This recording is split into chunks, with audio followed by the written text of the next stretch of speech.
আমি মনে করি যারা আওয়ামী লীগ ছিল অ্যান্ড অনেকে আছে যারা এলাকায় জুলুম করে নাই, যারা জুলুম করে নাই, অত্যাচার করে নাই, আমি মনে করি তাদেরকে মাফ করে দেওয়া অতি উত্তম হবে। কারণ একটা দলের মধ্যে খারাপ ভালো সব মিলেই থাকে। যেমন বিএনপির যে সবাই ভালো তা না, আবার যে সবাই খারাপ তাও না। এখন একজনের জন্য শতজন কেন কষ্ট করব?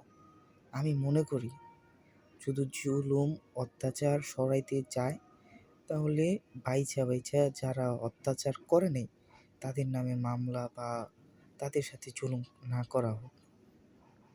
এমনও মানুষ আছে যারা ইচ্ছাকৃতভাবে রাজনীতি করে না, তবে মানুষের সাথে জুলুম হয় বিধায় তারা রাজনীতি করে মানুষকে ভালো রাখার জন্য রাজনীতি করে। এমনও মানুষ আছে।